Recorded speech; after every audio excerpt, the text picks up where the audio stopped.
Magandang araw po sa inyong lahat mga kababayan at welcome back dito po sa PNR at ito nga mga karbi natin, tinakot na kakasuhan ng palasyo. Claire, nataranta na. Ayan mga kababayan, patungkol po riyan ang ating aalamin at bibigyan ng komento ngayong araw na ito. Pero bago pong lahat, kung bago ka pa lang at di pa po nakapag-subscribe sa ating munting channel, please don't forget to subscribe. At palike na rin po ng video ito. Maraming salamat po at eto na nga, simulan na po natin to. Sawa ang bayan ko sa paglakaw ng tao.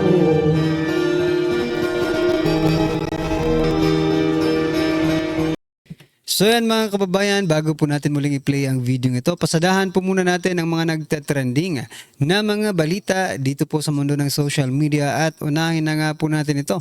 Aba, si Jose Claire Castro. Nagpakita na mga kababayan matapos hindi mag-press con nung isang araw. At ito po mga karibin natin,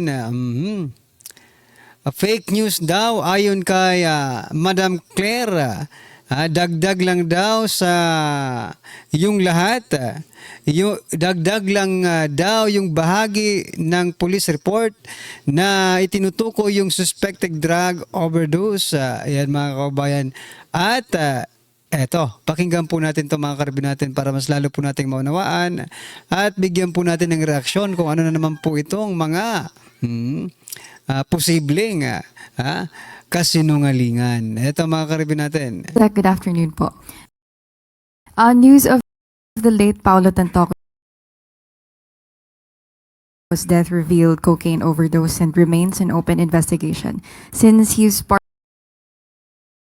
of the First Lady's entourage, may we know if the First Lady will comment on this? And from the Malacanang po, the presidential sister released a statement. Senator Amy is calling for a comprehensive report from the palace to dispel further speculation. Nakakalungkot dahil yung mga pribadong tao na nagluluksa ay nadadamay sa pamumulitika. Ginagamit ng ibang mga obstructionists para masira ang First Lady, ang Pangulo at ang administrasyon na ito. Teka lang, mga kababayan, hindi talaga ako makatiis dito sa sinasabi ni Castro na obstructionist. No? Normal lang naman po sa isang demokratikong bansa, no? Ang makarinig ka ng kritisismo, criticism, no? Pero kung tatawagin mong obstructionist, yung mga nagkri-criticize sa gobyerno, hindi ba parang hindi naman tama yun mga kababayan? Di ba? Ano ba tayo dito? Authoritarian ba tayo dito? Dictatorial government ba tayo? Para hindi pwede mag-criticize ang bawat isang Pilipino? Di ba? Nakakahiya ang kanilang mga ginagawa. Unang-una, si Mr. Paulo Tantoco ay hindi po kasama sa official entourage. Ang tanong, bakit siya nandun kung hindi siya kasama, di ba? Ni FL or ni First Lady ng unang ginang. Nakakahiya dahil gumawa sila ng peking police report. Naturingan journalist, mga dating spokespersons, hindi marunong mag-imbestiga ng sarili. Hindi sila nagiging journalist, kundi nagiging propagandista ng kanilang mga sinusulong na interes. Ang sinasabing police report na naipost sa Facebook ay isang malaking kasinungalingan. Kahit kayo po mismo ay maaaring mag-imbestiga sa nasabing lugar, sa Beverly Hills Police Department, para malaman nyo na yung nilagay sa Facebook na may guhit na color pink, kung di ako nagkakamali, ang parting yon ay dinagdag lamang. Nag-start ang mga salitang, and I quote, "and the cause of initially suspected to be drug overdose," up to the word "Miro." Yan po ay dinagdag lamang. So mga kababayan, kung yan po ay dinagdag lamang, can you provide? Hindi naman pwedeng sabihin mong dinagdag lang yan eh. Can you provide the original report? 'Di ba? Yun po ang dapat, Claire Castro. For us not thinking about this, 'di ba? Kasi linalagay mo na naman po sa alanganin eh, yung taong bayan, no? Kung yung pag-iisip ng taong bayan. O sige, ngayon sinasabi mong dinagdag lang yan eh, doon sa original report nila. So can you show us the original report coming from the police? Para meron po tayong basihan. Hindi po pwede, no? Kami, siyempre, to see is to believe. Kaya nga naniniwala ang taong bayan that the First Lady ay involved doon kasi nandoon po yung pangalan niya sa report na yon. Ngayon, kung sinasabi mo na iyan ay kasi malaking kasinungalingan, show us the original report, Castro. Teka lang, baka mamaya ipakita ni Castro dito yung yung report. Eto, panoorin muna natin.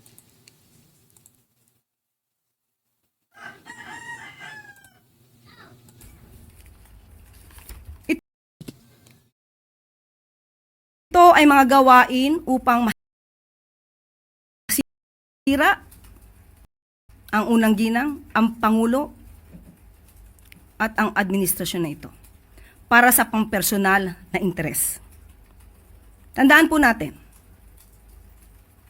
ang unang ginang po, nung siya ay nasa Los Angeles, ay meron po siyang security service na provide ng US. At meron din po siyang kasamang PSG. Hindi rin po siya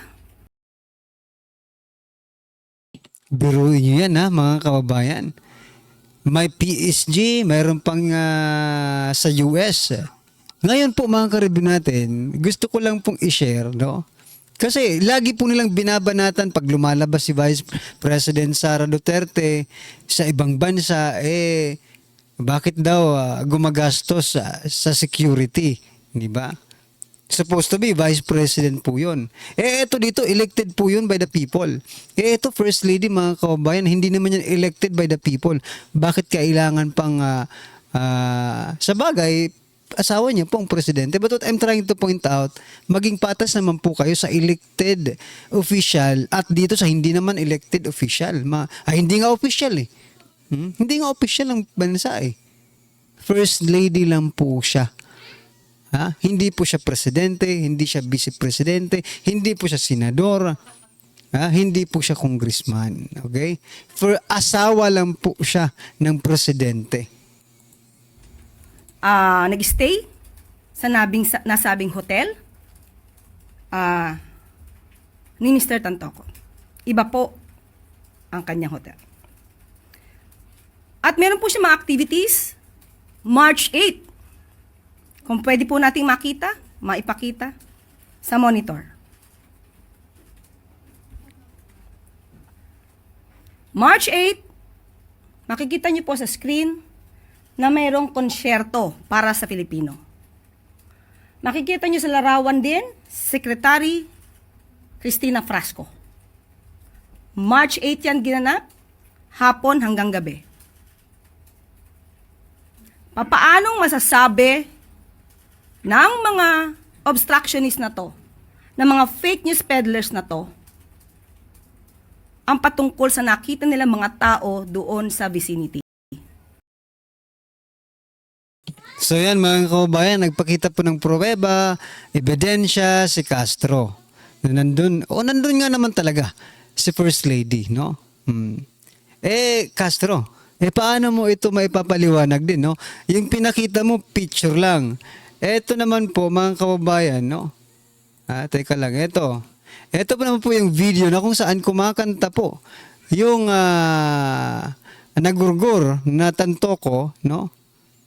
dito po sa video ito. Ito, papakita po natin mga kababayan. Although pinakita na po ito natin kahapon, ito ano lang, re-review natin.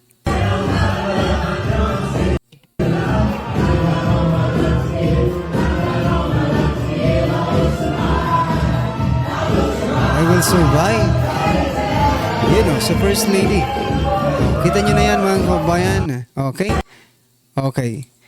How can you explain mga karibyo natin kung hindi sabi niya kanina, hindi kasama sa entourage, pero bakit nandyan? No? Tapos pinakita pa niyang picture, ipaliwanag mo rin po ito. Baka ibig sabihin mo, AI. Excuse me po. Baka AI na naman po ito na video na ito.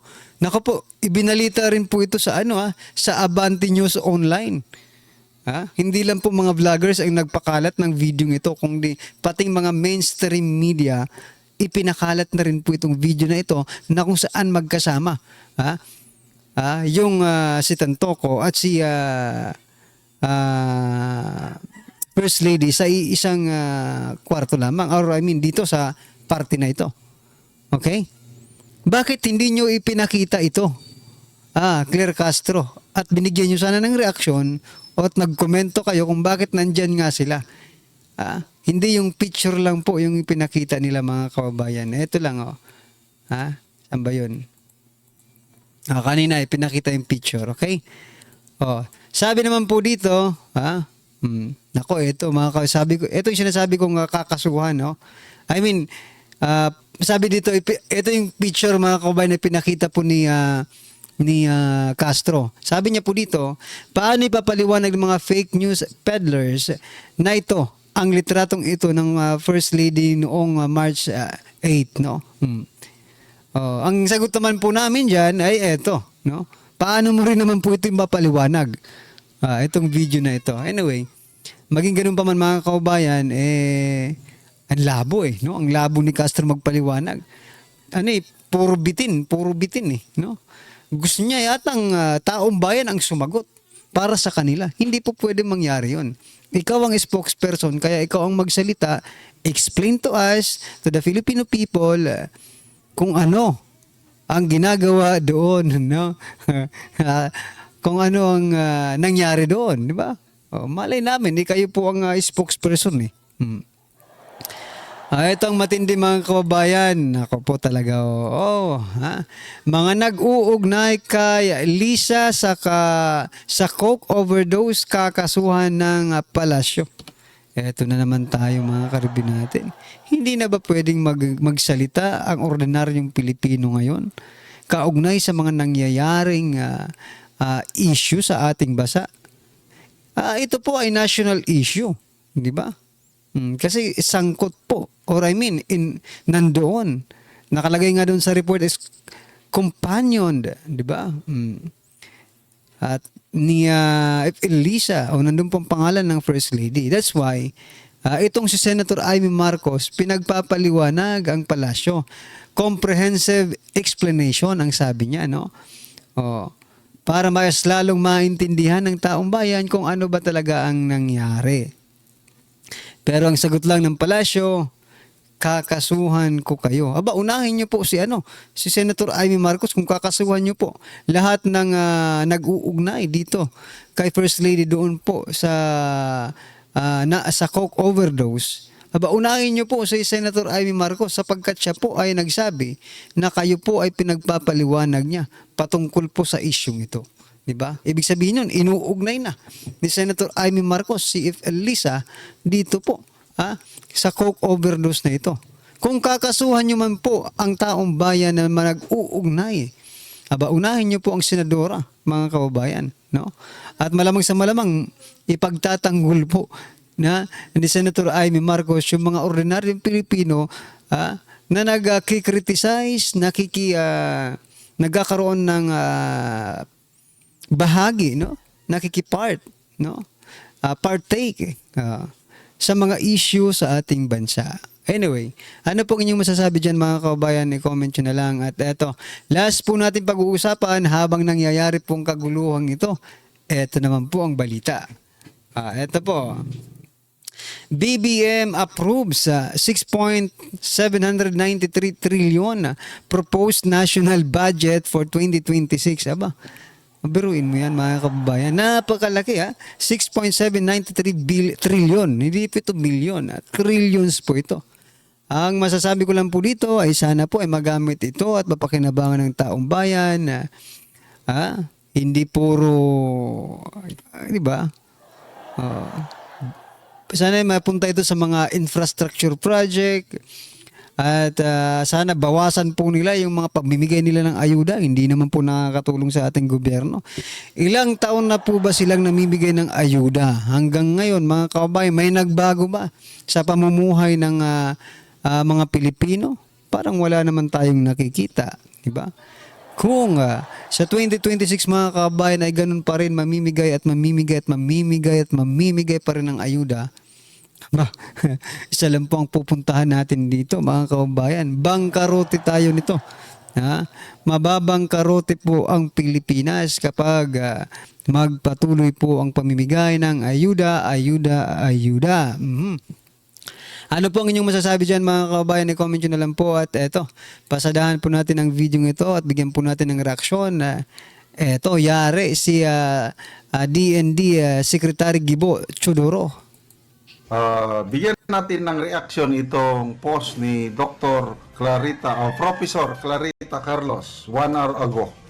Sabi niya, this agency has 1 billion intelligence fund but didn't know the citizenship of cabinet members. Yaks! Yaks! Ibig sabihin, medyo na dismaya si Professor Carlos itong napapabalita na European citizenship ni Secretary Gilbert Teodoro ng Defense. Nai-report po ng Manila Times na si Secretary Teodoro dual citizen siya, European citizen by virtue of his passport na galing sa Maltese passport. So yan mga kababayan, no? Hindi ba ako talaga. Tama naman po talaga yung sinasabi ni Professor Carlos, mga kababayan. No? Napakaliki po ng intelligence fund ng gobyernong ito. Pero hindi man lang nakita, nasilip, na dual citizen pala itong si Gibo, mga karibyo natin. At itong namang si Gibo, no, ay nagpatuloy pa rin sa pagiging DND Secretary, where in fact, mayroon palang ganitong issue, mga karibyo natin. No? Di ba galit na galit nga tayo sa mga Filipino-Chinese, di ba? Na nag-i-spy di umano dito sa Pilipinas. Tapos eto pala, sarili po nating sekretary, gabinete ng ating gobyerno, mayroon palang isyong ganito. Bakit hindi kayo naging tapat sa inyong mga sarili? No? Nasaan ang allegiance nitong si Gibo? Gayong meron pala siyang dual citizenship, 'di ba? Anong malay po natin, no? Kung ipinagpapalit na pala, for example lang napapanood po natin sa mga spy movies, 'di ba? Ipinagpapalit na pala ni Gibo. For example lang based po sa mga napapanood nating mga spy movies. Yung mga confidential information patungo sa bansang yan, di ba? Kasi ano rin siya dun citizen din po siya doon Kaya nga dual citizenship, okay? For example lang naman po, paano kung yun po ang ginagawa? Spy pala, for example, spy, tawag dyan, spy din si Gibo dito sa Pilipinas, for example lang, di ba? Hindi ba yan threat sa ating national security? Paano magiging threat sa national security? Yung may hawak ng national security, ano rin? Anak ko po. Yung pinuno. Diba? Aba, malakas yung Europe, mga kababayan. Pero, what I'm trying to point out dito, mga karibyo natin, dito po sa mga galit, no? sa mga Chinese. Bakit hindi kayo ngayon magsalita? No? Birahin niyo po itong si Gibo. Doon po sa mga nagsasabi nga, pro-China, pro-China, pro-China. Spy ng China, spy kayo ng China, bayaran kayo ng China. Paano? Ano ang sasabihin nyo ngayon dito kay Gibo? Kaya Secretary Gibo Teodoro, mga kaubayan. Sasabihin nyo rin po bang bayaran, spy, pro something, something? Sige na, this is your chance to shine. No? Mga kababayan, na nag-criticize. At nagsasabi sa mga Duterte na, pro-China yan, pro-China. Eto ngayon, anong masasabi nyo dito? Well, anyway, mga karibin natin, ano po ang inyong opinion, reaction patungkol po sa video ito? I-comment nyo na lang po sa baba para at least alam po natin, mga kababayan, ang inyong opinion. Maraming salamat po. Don't forget to like the video. Maraming salamat po. Sawa na ang bayan ko sa magnanakaw na tao.